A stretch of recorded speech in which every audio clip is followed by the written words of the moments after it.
Puji Tuhan. Okay. Kita sudah masuk ke bulan yang ketiga. Tidak ada tak ada rasa sudah masuk bulan ketiga tahun 2023. Jadi saya percaya Tuhan ada rancangan yang cukup besar untuk kita semua di sini. Amin. Haleluya. Inilah gereja kemuliaan Dia. Amin. Kamu sudah bersedia untuk menerima kemuliaan Tuhan. Amin. Nanti Tuhan akan nyatakan kemuliaannya dalam setiap kehidupan kita pagi ini. Haleluya.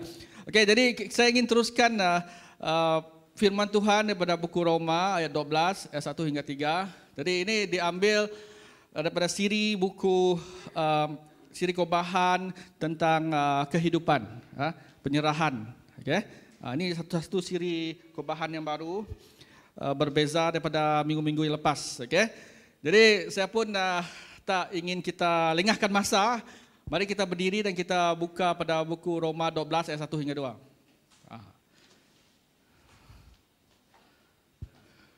Ada 2 ayat saja. Mari kita baca bersama daripada Roma 12 ayat 1 hingga 2.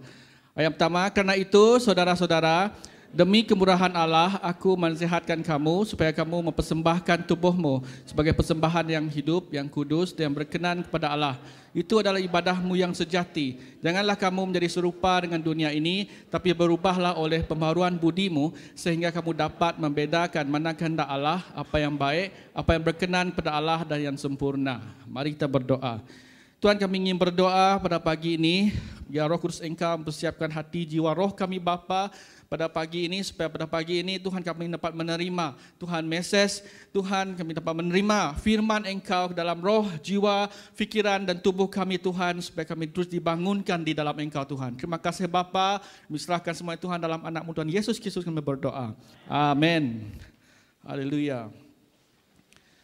Dalam ayat pertama ini dikata, saudara-saudara, demi kemurahan Allah, aku menasihatkan kamu supaya kamu mempersembahkan tubuhmu sebagai persembahan yang hidup, yang kudus dan berkenan kepada Allah.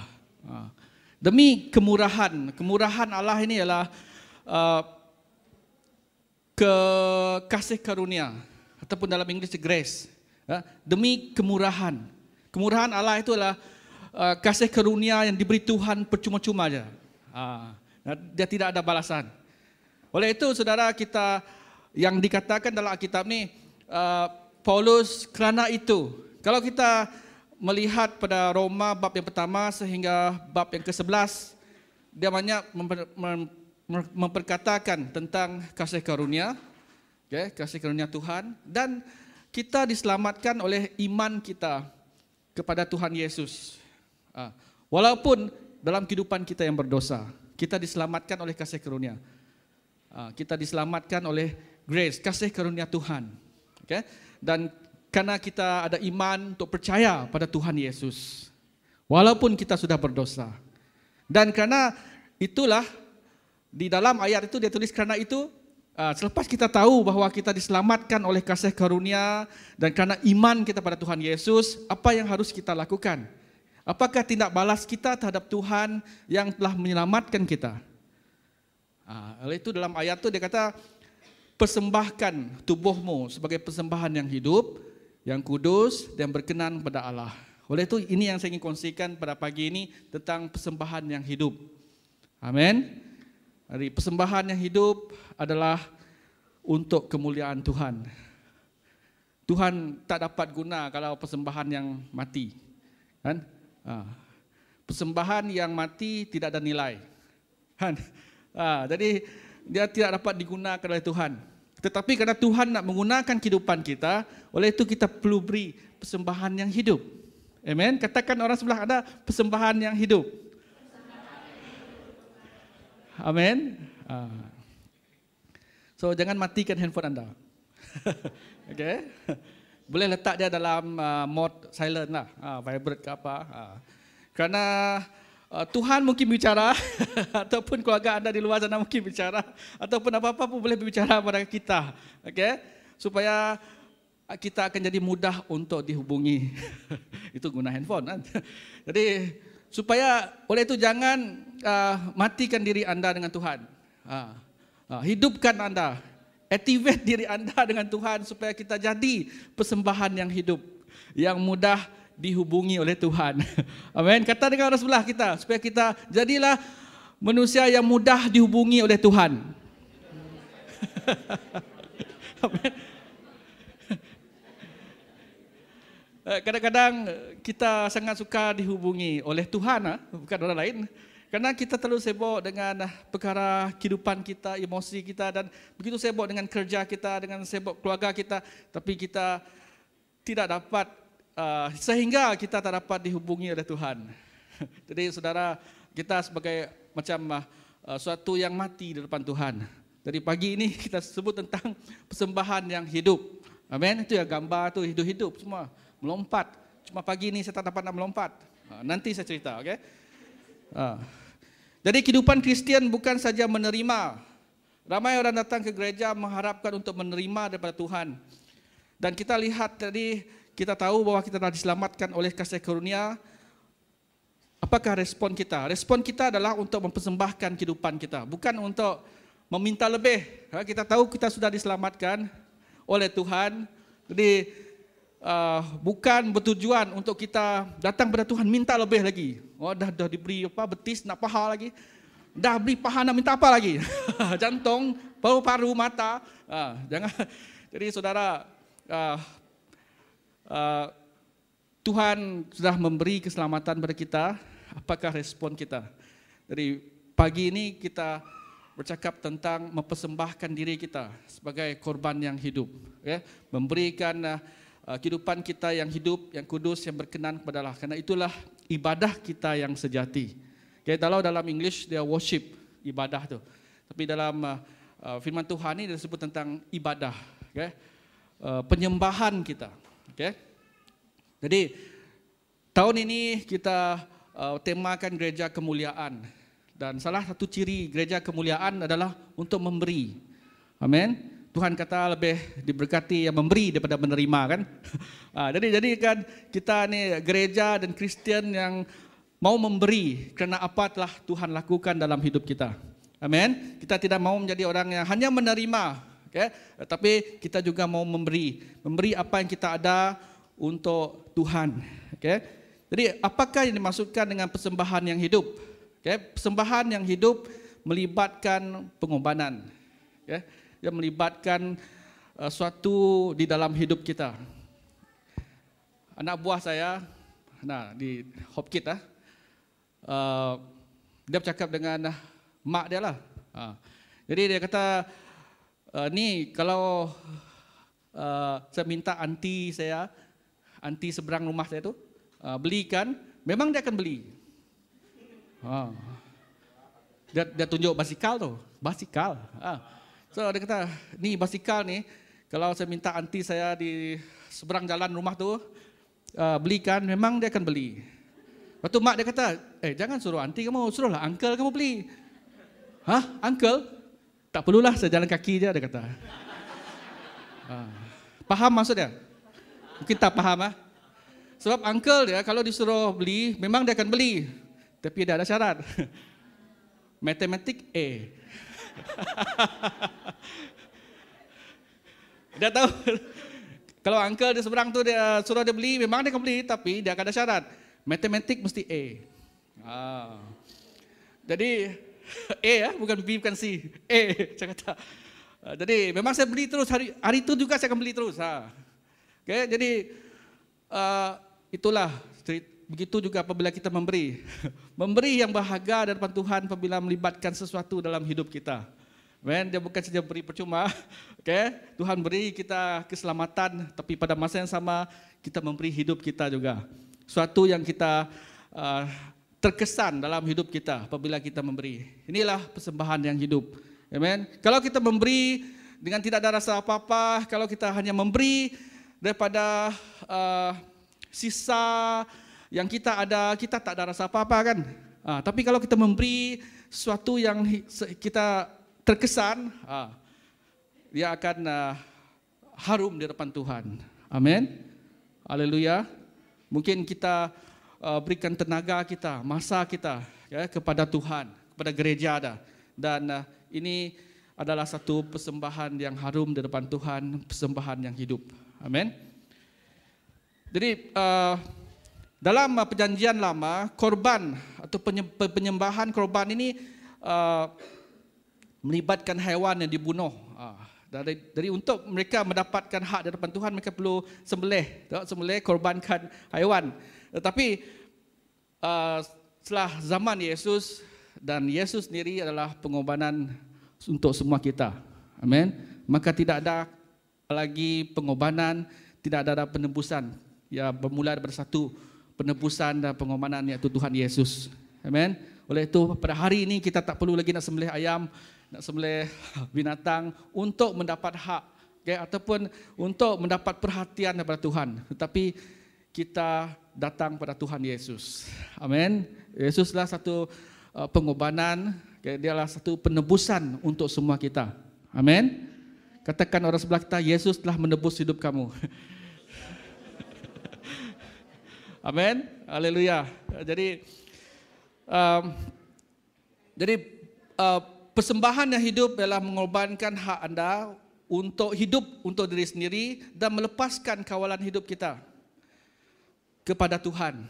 Ada seorang Kristian yang masih muda, ya, dia berkata kepada seorang pastor ini, dia kata, saya sudah terima Yesus sebagai Tuhan dan Juru Selamat. Ya, lepas itu dia kata, tapi kehidupan saya tak berubah. Cakap masih sama, makan masih sama, tidur masih sama, samalah. Ya, pakaian masih sama. Tapi hidup dia tidak berubah, tak seperti Kristian yang lain.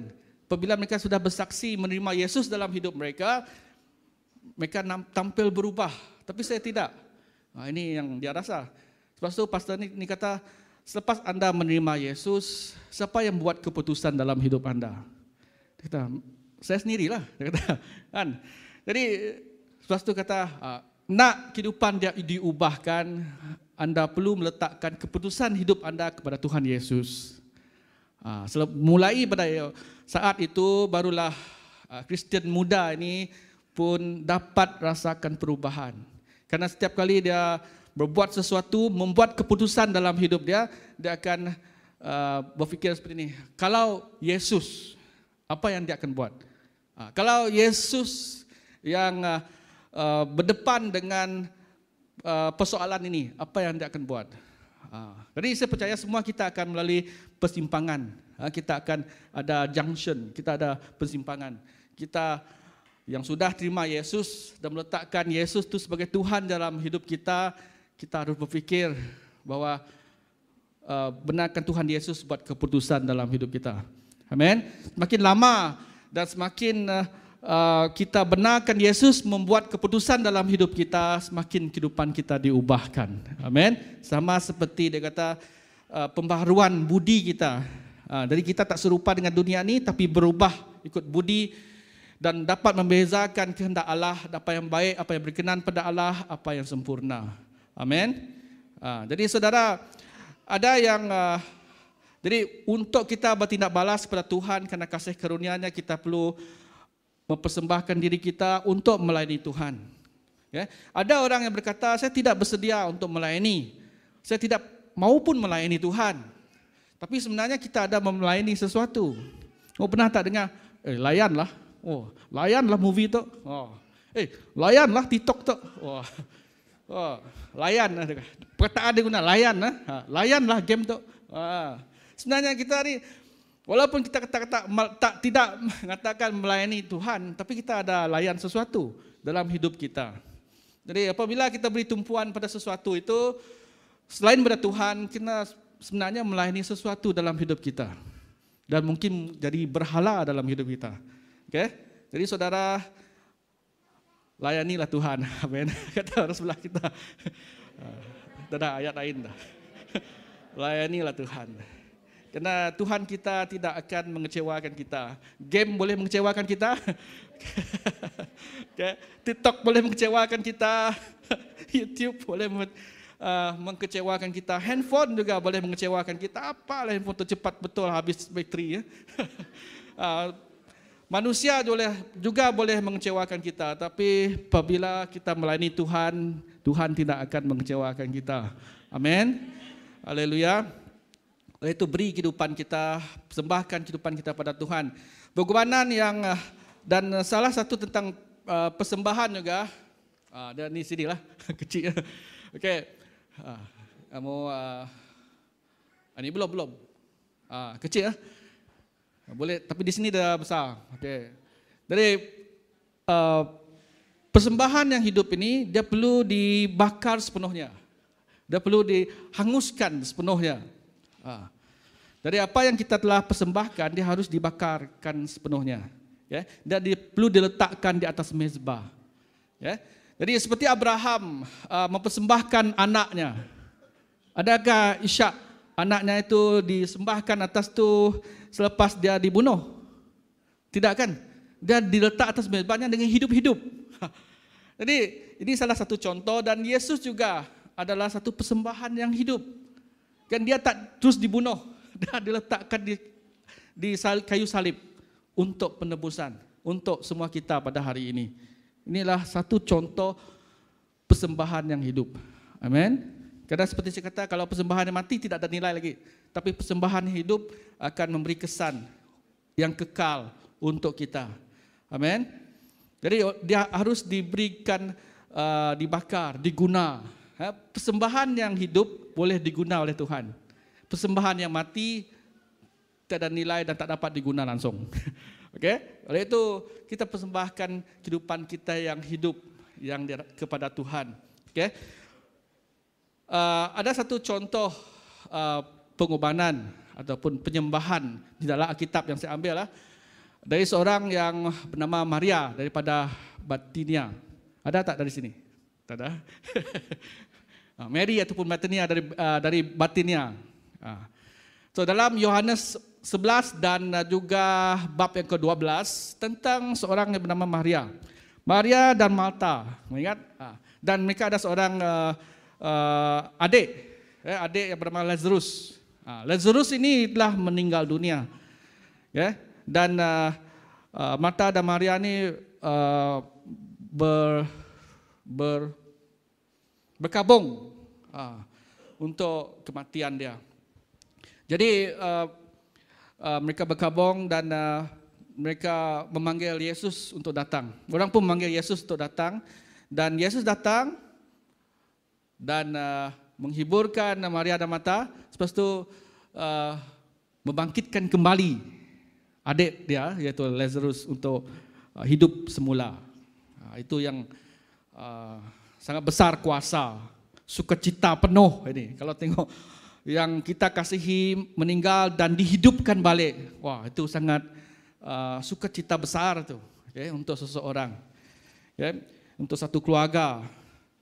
Jadi kerana dia sangat bersukacita, maka dalam Yohanes yang ke-12 itu dia telah membeli minyak, apa dipanggil minyak tu, naswatu. Naswatu murni. Ada tak jumpa dekat kedai-kedai minyak wangi? Tak ada? Ada? Mungkin ada di Jerusalem. Naswatu nama dia. Minyak naswatu murni yang paling mahal itu. Dibeli. Okay? Untuk dia meminyaki kaki Yesus yang datang ke rumah waktu itu. Okay? Dan menyekanya dengan rambut. Dengan air matanya sekali. Mana dia? Hilang. Oh, okey, tak apa. Dengan maksudnya fokus dengan apa yang saya kata hari ini. Dan menyekanya dengan rambut. Dan bau minyak itu telah semerbak sehingga seluruh rumah. Wah. Perempuan ni, Maria ni bukan seorang yang kaya, ya, bukannya businesswoman, bukan kerja dekat istana pun, tapi dia beli yang paling mahal untuk dia persiapkan dan meminyaki kaki Yesus, untuk dia mempersiapkan kehadiran Yesus. Wah, amin. Ini penyembahan. Karena Tuhan melihat pada hati. Dalam Matius 22 ayat 11 sama juga, ya, tentang bagaimana orang Majus waktu Christmas, tahu mereka bawa emas, kemenyan dan mur apabila mereka melihat pada kelahiran Yesus. Okay? Jadi ada penyembahan sukacita kepada kehadiran Tuhan. Amin. Jadi kita boleh merasakan sukacita yang tidak terhingga sehingga kita berikan segalanya pada Tuhan apabila kita dapat merasakan sukacita itu. Amin. Jadi poin yang pertama, okay, tentang penyembahan yang hidup adalah yang pertama kita menyerahkan tubuh fizikal kita. Tubuh fizikal kita. Tubuh kita adalah bait Roh Kudus dalam 1 Korintus 6 ayat 19. Kita mempersembahkan tubuh kita pada Tuhan dan benarkan Roh Kudus Tuhan penuhi hati kita. Okey? Biarkan Tuhan Yesus itu di tengah-tengah. So, jaga kesihatan kita. Jaga kesihatan kita karena disitulah Roh Kudus tinggal. Amin. Jagalah apa yang kita makan, apa yang kita telan, apa yang kita kunyah, apa yang kita masuk ke dalam hidup tubuh kita ni. Kadang-kadang dia boleh menyebabkan, kalau terlebih boleh menyebabkan sakit. Karena sakit itulah saya sudah menanggung sakit. Okay. Apabila balik pada Sumiran, Batu Kawah, selepas ada family day di gereja sana kan minggu lepas. Apabila balik, pada waktu malam, saya terasa kaki saya seperti terbakar. Macam tangan kamu letak api, itulah dia terbakar. Jadi apabila saya nak pijak, memang tak dapat pijak kaki sebelah ni. Dia di pergelangan kaki tu. Jadi sangat sakit. Okay. Tadi Isnin pagi tu saya paksa dirilah untuk pergi klinik. Okay. Tapi apabila doktor periksa tidak ada kembang dan tidak ada merah. Jadi saya tak pasti itu gout ke apa. Gout ke ataupun orang kata ada tulang tumbuh. Ada ke tulang tumbuh? Ada tulang tumbuh. Jadi saya tahu dia tak kembang, urat dia pun tak nampak kembang. Okay, merah pun tidak ada, cuma dia sangat sakit. Okay, apabila dipijak dan sakit dia sangat sakit lah. Saya paksa diri, terdapat dia. Sehingga doktor pun cuma bagi painkiller je. Okay. Itu hari yang pertama. Hari yang kedua, makin sakit. Walaupun sudah painkiller. Jadi dalam fikiran saya ada berbagai-bagai. Macam mana saya nak berkhotbah hari Minggu ni? Naik tingkat 3 lagi. Tu macam mana saya nak pergi sekolah sebagai guru kesihatan. Saya sendiri tak sihat. Macam mana nak ajar kesihatan sedangkan diri tak sihat. Saya fikir macam-macam tentang bagaimana kaki ni nanti. Saya kata, adakah perlu disemen ke? Okay. Di plaster ke? Okay. Dan macam-macam lagi saya fikir semua dalam fikiran. Tapi saat-saat yang cukup indah ialah apabila saya ambil gitar, saya main lagu. Sinar kemuliaan-Mu Bapa. Baru reda sikit. Saya letak ais, saya letak apa lagi ya? Minyak panas makin panas, letak ais dan makin membakar. Jadi saya cuma bawa lagu tu je lah sepanjang hari tu dan Tuhan dapat sekurang-kurangnya beri damai sejahtera. Walaupun kesakitan tu masih ada. Okay? Pada hari yang kedua. Hari yang ketiga, saya beli tongkat. Dan saya buat keputusan. Walau tinggi mana gereja tu nanti saya akan naik juga. Saya tidak akan tingkat 4 ke tingkat 5 ke, tangga saya naik, saya kata. Saya beli tongkat, saya kata. Mungkin saya perlu datang awal sejam untuk naik atas. Saya kata, tak kisah. Okay, tangga gereja tinggi tu. Okay. Saya beli tongkat, saya guna tongkat, dia kata naik. So, saya beli tongkat lah. Saya sedia kat rumah. Hari yang keempat, syukur sudah reda sikit. Okay. Hari yang kelima, makin reda. Okay. Hari Sabtu, kami pergi Benok sudah. Bukan pergi sungai ya. Pergi kampung Benok, kami berdoa untuk keluarga Angela. Mana Angela? Sister Angela Sandra. Dan berdoa di sana. Jadi di sebelum sana pun saya terfikir, kalau saya parking jauh dekat balai raya Benok, macam mana saya nak jalan kaki. Tapi hari Sabtu tu dah makin reda, makin baik. Puji Tuhan. Okay? Jadi hari Minggu di sini. Tak perlu pakai tongkat. Jadi puji Tuhan, amin. Beri syukur kepada Tuhan.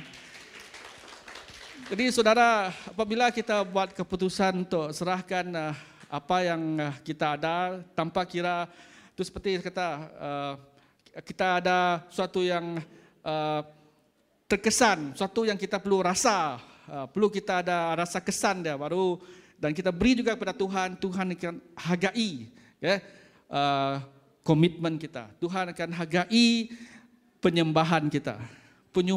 Penyembahan ini bukan setakat menyanyi lagu, kan, hafal lirik, okay, dan menyanyi lagu dengan suara yang merdu. Okay, penyembahan adalah apabila anda rela, apabila anda sanggup untuk menyerahkan diri, walaupun anda tidak selesa, walaupun anda akan rasa kerugian, walaupun anda rasa kesakitan. Karena demikianlah penyembahan itu harum di depan Tuhan. Amin. Seperti perempuan tadi lah. Kalau dia setakat minyaki kaki Yesus dengan minyak yang murah, okay, yang RM1, RM2 tu kita beli dekat mana? Manalah tepi-tepi kedai, tepi-tepi kaki lima. Dia tak ada rasa apa-apa kan? Kalau just beli minyak RM1 je. Okay, tapi kalau minyak yang paling mahal, kita perlu mungkin setengah pada simpanan ASB kita, setengah daripada akaun kita untuk beli minyak itu untuk kita minyaki kaki Yesus. Wah, Yesus hargai. Amin. Tapi janganlah beli minyak wangi ya. Yang macam tu. Kita boleh sponsor kawan makan, okay.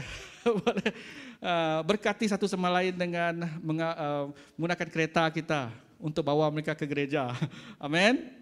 Haleluya. Selepas berdoa dengan keluarga Sandra di Benak, petang itu karena ada sukacita dari Tuhan, kami terus melawat domba kami di mana? Jalan Nanas. Jalan Nanas Satok, bukan Seratok, Satok. Jadi kami pergi cari mana rumah yang dia buat ni. Dah tu kami jumpa dekat Jalan Nanas, sebelah dengan Jalan Pisang. Jalan Pisang ni saya pernah pergi dulu. Sebelah dia Jalan Nanas. Dia ada nama buah-buahan di Satok tu. Okay, lepas tu saya pergi sana, wah saya tengok rumah yang sedang dia renovate. Wah, sangat besar, okay. Jadi banyak juga kos perlu untuk rumah itu, okay. Dan lepas tu kami nak bawa dia makan. Pula dia yang sangat macam bersemangat tengok kami datang. Jadi dia pula sponsor kami. Jadi puji Tuhan. Okay. Sekurang-kurangnya kita sudah tengok apa usaha dia. Lepas tu kita akan doa lah. Okay. Supaya dia faham apakah tujuan dalam hidup dia. Amin. Saya percaya Tuhan ada tujuan dalam kehidupan kita. Amin. Apapun pengalaman yang kita lalui hari ini, menguji kita untuk memberi ataupun mempersembahkan hidup kita pada Tuhan. Haleluya. Semasa isi Tuhan beritahukan tentang Empower Conference, bab yang pertama tentang ABC. A, apa dia? Akui kelemahan kita. Kan Pastor Lailing kata. B, kedua apa? Berpegang pada kesetiaan Tuhan. Okay. C, berseru atas campur tangan Tuhan. M, apa dia? Apa M? M adalah untuk kita membenarkan Tuhan bekerja dalam hidup kita. Okay. B membenarkan Tuhan bekerja dalam kehidupan kita. Dan M, menuruti firman Tuhan. Itu yang bab pertama, Empower Conference oleh Pastor Lailing. Jadi apabila kita yang sudah hadir untuk Empower Conference itu, kita baca kembali apakah bahan apa yang kita terima. Amin. Seperti yang Pastor Lauren, betul Pastor Brother Roland buat kot. Memang kayak Brother Roland kata tadi, untuk kita semasa Empower Conference itu biarkan apa yang kita terima. Okay, dia apabila kita datang dia semesti conference yang pertama kita datang. Kamu masih ingat conference pertama kamu datang ke gereja Pengharapan? Ada? Kemah pertama kamu apabila kamu datang ke gereja Pengharapan, ataupun kebaktian pertama kamu apabila kamu datang ke gereja Pengharapan. Begitulah dia. Amen. Itulah keadaan hati dia. Itulah macam kasih yang semula. Amin. Dan kita perlukan ini untuk kita diperbaharui, berubah mengikut pembaharuan. Amin. Supaya kita dapat kehidupan kekal. Amin. Kita sentiasa diperbaharui. Firman Tuhan kata kita makin kita makin uzur ataupun dia kata kita makin lemah dalam fizikal kita, tapi roh kita diperbaharui. Amin. Roh kita seperti baru, macam baru datang ke gereja. Okay? Jadi saudara, kita sentiasa perlu ada sesuatu yang baru dalam Tuhan. Itu yang saya kata lagu ini dalam chorus dia kata apa? Ku ingin tetap di sini dan memandang indah wajahmu. Itu lagu orang kata 60-an. Tak tahu pula 60-an berapa lagu tu. Okay? Tapi lagu itulah yang selalu dibawa oleh Pastor Albert dahulu. Masih lagi direkod dalam kaset-kaset dahulu. Dia memang bawa lagu tu, Sinar Kemuliaan. Okay? Dengan kod D. Okay? Jadi mudah aja. Kod D, G, D, G, D, E minor, D, E minor, D, E minor. Jadi seperti yang Pastor Wilson kata, kita di mana tempat untuk kita tinggal di dalam hadirat Tuhan, kita gunakan itu untuk kita diperbaharui. Amin. Kalau kamu dalam kereta lah pasang lagu rohani dan kita diperbaharui dalam hadirat ya. Amin. Kalau di dalam rumah kita ambil gitar, kita menyembah Tuhan, kita serahkan fikiran kita, hati, roh kita akan diperbaharui. Amin. Haleluya. Jadi saudara, yang kedua jiwa kita. Karena itu saudara-saudara, demi kemurahan Allah aku menasihatkan kamu supaya kamu mempersembahkan tubuhmu sebagai persembahan yang hidup, yang kudus dan yang berkenan pada Allah. Karena itulah ibadahmu yang sejati. Jadi seperti saya kata, ibadah ataupun penyembahan kita bukan setakat nyanyian lagu, tapi dia lebih kepada doa kita. Lebih kepada kita mendengar firman Tuhan. Okay? Lebih daripada perjamuan kudus yang kita ambil adalah penyembahan kita kepada Tuhan juga. Okay? Jadi ia tidak dipanggil ibadah sehinggalah kita mempersembahkan hidup kita pada Tuhan. Amin. Jadi kalau kita tidak menyerahkan kehidupan kita pada Tuhan setiap minggu, maksudnya kita tak ibadah pun hari Minggu.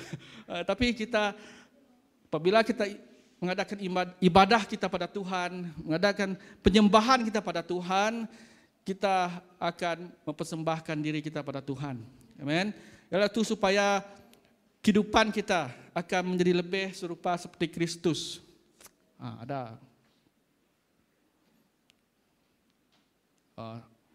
Okay. Kehidupan kita menghasilkan buah-buah roh. Amin. Akan ada kasih, sukacita, damai sejahtera, ada kesabaran, ada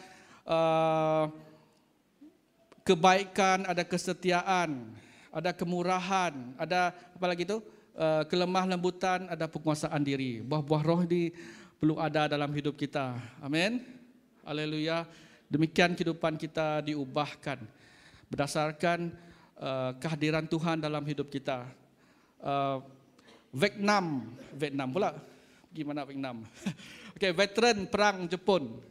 Veteran perang Jepun ini volunteer untuk membaiki loji nuklear yang sudah terjejas atau perosak semasa PKP lah. Dah ramai yang bekerja.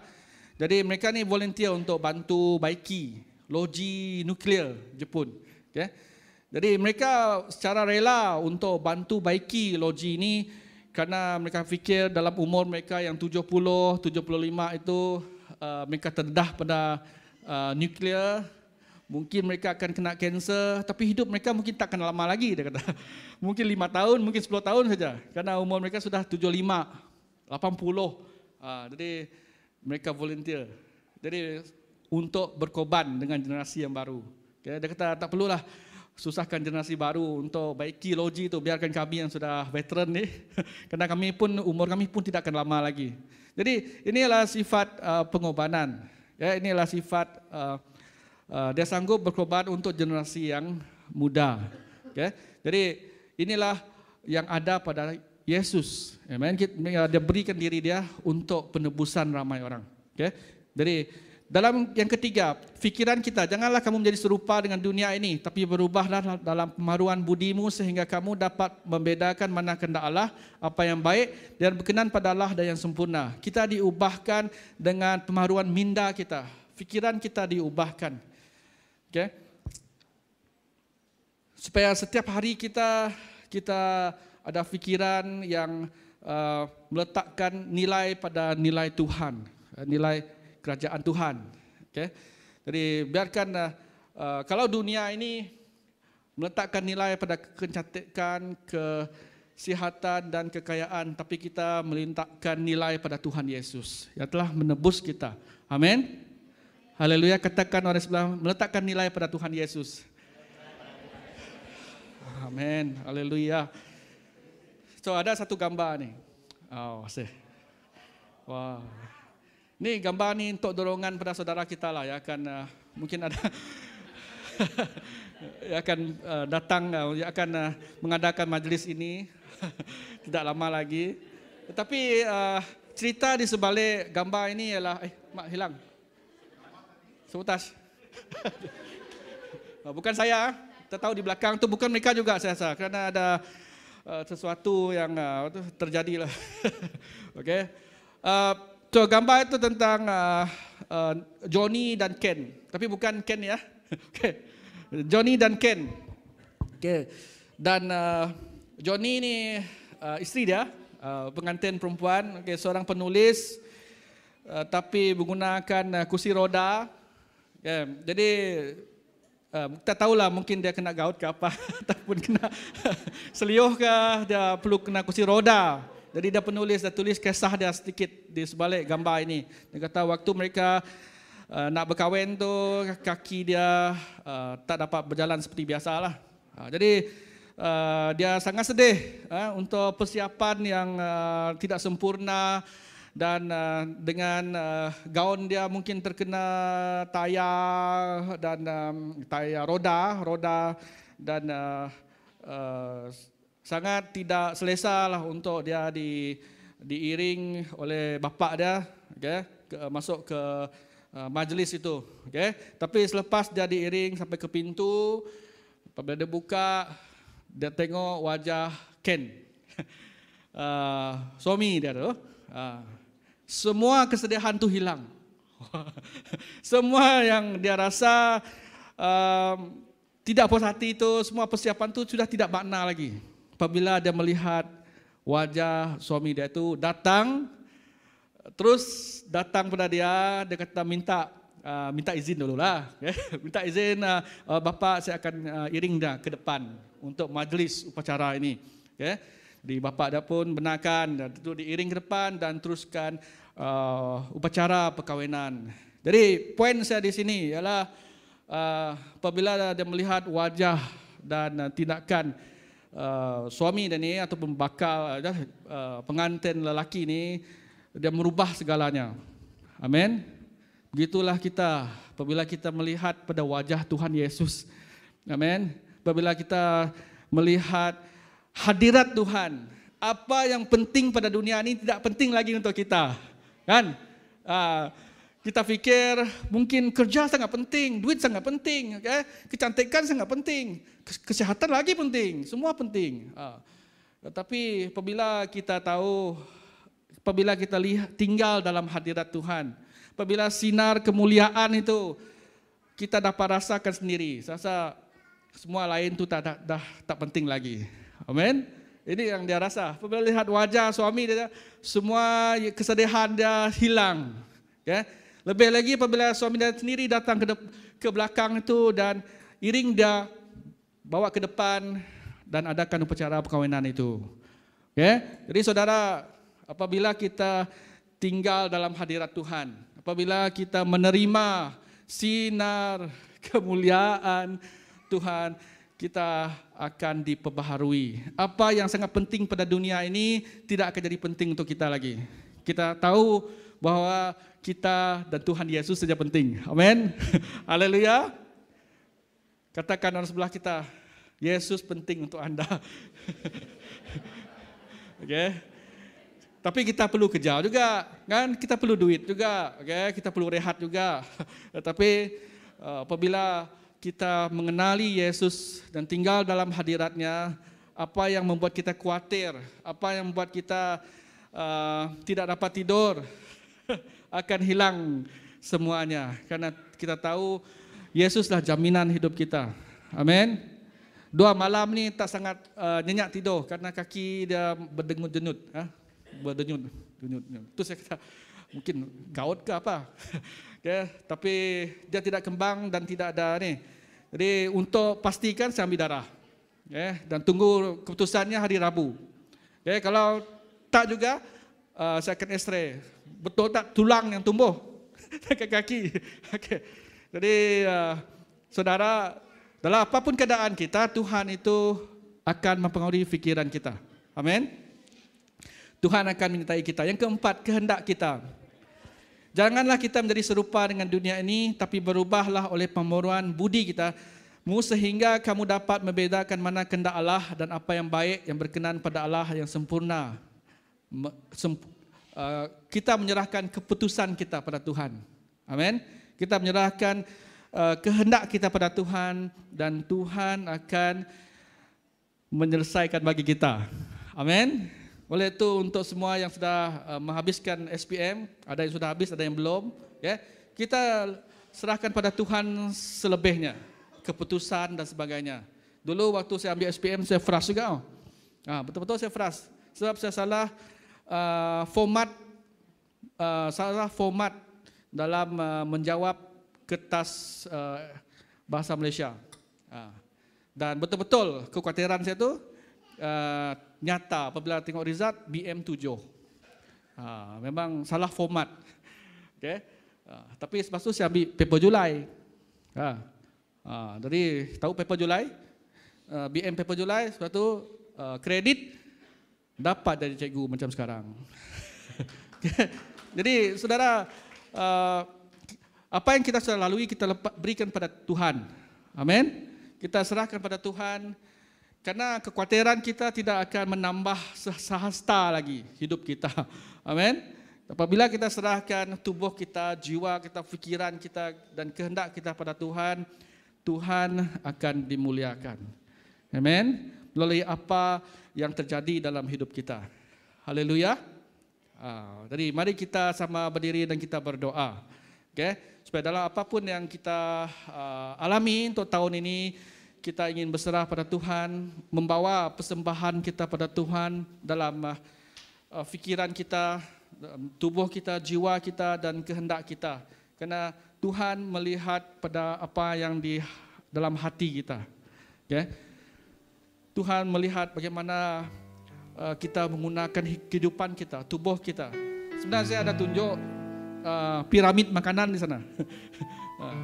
Bahagian-bahagian makanan dalam pinggan. Supaya kamu tak terlebih makan, supaya kita tak terlebih makan, tak kekurangan makan.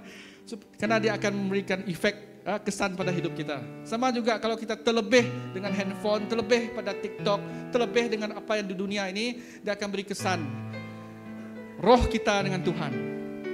Kadang-kala di dunia ini, apa yang kita lihat pada handphone kita, kadang-kadang nilai yang ada di dunia ini boleh menjauhkan kita dari Tuhan. Boleh menyebabkan kita begitu jauh daripada Tuhan sehingga kita tidak ada iman untuk melihat pekerjaan Tuhan di dalam hidup kita. Kan kita berdoa dengan orang yang sakit, kita melawat orang yang sakit, tapi apabila kita bahagian kita sendiri kita sakit, kita berdoa, apa hal tak semua sembuh. Jadi saudara, seperti saya kata, tinggal dalam hadirat Tuhan membuat iman kita akan bertumbuh. Kita rasa percaya kita pada Tuhan semakin bertumbuh, akan makin berkembang apabila kita tinggal dalam hadiratnya. Karena apabila kita tinggal dalam hadiratnya, sinar kemuliaan Tuhan itu akan membuatkan iman kita semakin kuat. Rasa percaya kita tuh semakin diteguhkan. Oleh itu saya ingin mendorong semua kita, apapun keadaan kita, dalam keluarga kita, tempat pekerjaan kita, apapun keadaan kita pada hari ini, apabila kita tinggal dalam sinar kemuliaan Tuhan, kita akan dapat tahu bahwa apa yang paling penting di dunia ini tidak akan menjadi penting untuk kita. Karena kita tahu kepentingan itu adalah pada Tuhan Yesus. Haleluya. Haleluya, Yesus.